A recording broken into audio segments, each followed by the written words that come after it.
Hey, what's going on guys, Everdeen here. In the last video I said that the hero that I would play next and make a guide for would be Sparrow. From reading online on the Paragon forums, I know that a lot of people are struggling with her and feel that she's really underpowered when compared to other rangers such as Twin Blast and Murdoch. Evidently I had a hard time figuring out a good build for her as well. It took me a lot longer than I anticipated. Back on Legacy I used to run a lot of attack speed with health and armor, and I would really focus on just building her relentless passive, and that's how I would mainly do my damage.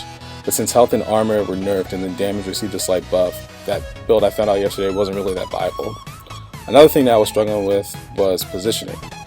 Team fights are a lot more prevalent on Monolith than they were on Legacy, and then the team comps feature a lot more casters, and the supports are mainly Steel, like Richter. So characters that have a lot of hard CC and AoE ultimates. So while I was positioning myself, I noticed that I was getting caught a lot of times in Gideon's ult, Gadget's ult, Steel's ult, and then pretty much before I was able to do any kind of damage on the opponent, I'd be melted away 3 or 4 seconds. So that took a lot of time to actually figure out how not only to make the build, but then also how to position yourself and adjust your playstyle for this new map. So with that being said, I want to get into the guide and the build. I have a link to my deck on agora.gg in the description below. Hope you guys enjoy the video. To start the game off, always grab a Guardian's Ward. Even though your support's there, it's really easy to get ganked by the opposing jungler. Also, sometimes the mid laner will try to rotate over and try to gank you as well. So having the Guardian Ward will definitely allow you to play aggressively, but also be able to get back to your tower safely in the event that someone does try to gank you. So in 80% of your games, if your team has the correct team comp, you're going to be in safe lane with the support. In this game, my support is Narbash, and we were laning up against a melee hero in Greystone. As you can see here, I'm playing fairly aggressively. I know a lot of people have differing opinions on whether or not the ranger should be aggressive in safe lane. If I'm laning up against a melee hero, I'm going to be super aggressive. Once I set my wards, my Guardian Ward, I'm going to be pushing up, not really worried about their jungler, especially if I feel comfortable with my support being there. So as you can see, not only are we preventing him from being able to farm, but we're poking him, and we're going to have to either force him to go back or we're going to be able to secure a kill. So as you can see here, coming up, Narbash is able to land a really good stun here. I'm able to land a couple more basic attacks and we're able to secure this kill. Whenever you have the opportunity to secure Go Buff, do it. Go Buff provides 20% TXP for last hits. One thing is that you're always going to need to have your support with you when you're trying to do it. One, Go Buff does way too much damage to you at the beginning of the match for you to be able to do it by yourself. And then two, the opposing offlaner, if he's around, he may try to take it from you, so you're going to need your support there to protect you. After I have 9 card points to spend, I back and complete my Guardian's Ward with 3 minor strikes and equip my Riftmaker Scepter with 3 minor casts. This gives me 66 total power and 4% crit chance. At this point in the game, you should be hitting minions for about 120 damage and enemy heroes for about 100.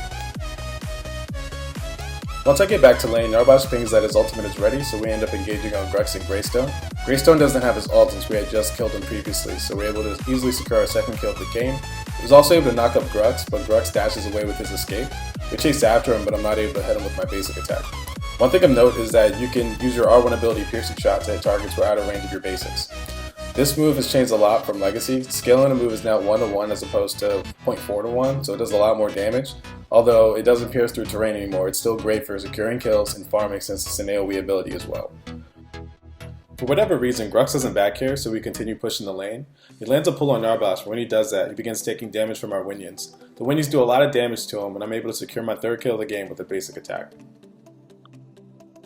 The next card I equipped is my Blade of Agora with 3 minor strikes. For those of you who don't know, the Blade of Agora grants crit bonus, which is 100% more damage whenever you crit.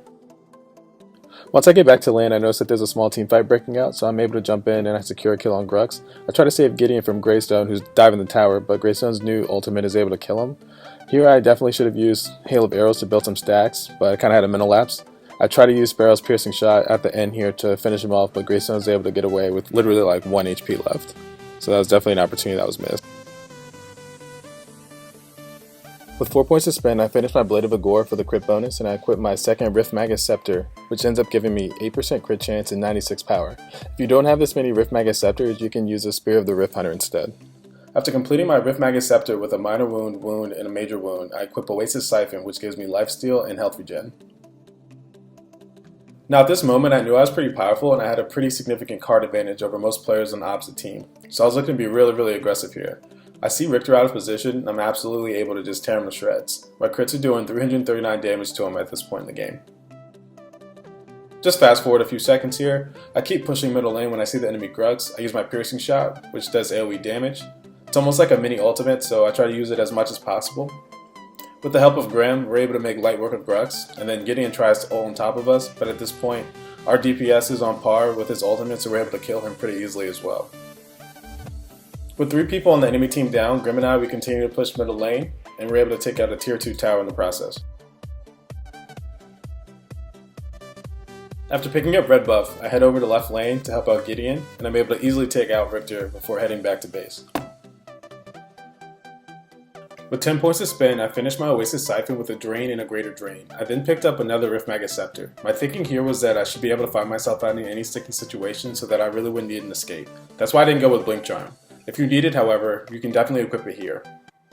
At 56 card points, I finished my 3rd Rift Magus Scepter with 2 major casts and a major wound. I get rid of my Guardian's Ward and equip my 4th Rift Magus Scepter with 3 major casts. To finish the build, I get rid of my 6-point Rift Magus Scepter and equip the Spear of the Rift Hunter with 2 Righteous Wounds and a Zealous Wound. I then get rid of my 9-point Rift Magus Scepter and equip Blink Charm to finish the build. At the end of the game, I figured that I needed Blink Charm. I got caught in Gideon's ult a couple times, and if I had Blink Charm, I definitely would have been able to survive, so that's why I decided to equip it here. At full build, you should be critting for 550 damage against minions and around 490 against enemy heroes who haven't built any armor. In the description, I also have a link to another build that doesn't utilize Blink Charm that crits for almost 700 towards endgame for those who are interested. At this point in the game, we were able to wipe out the enemy team Grugs and Greystone, so we decided to group up and attack Prime.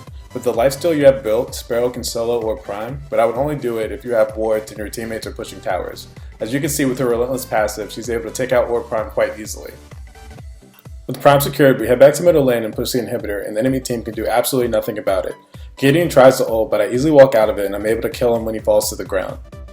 Grugs tries to put up a fight too, but Grim and I combine and decimate him with our auto attacks. Greystone jumps in as well, but he stands no chance as Grim and I are way too powerful at this point in the game. After he pops his ultimate, I'm able to secure my 20th kill of the match.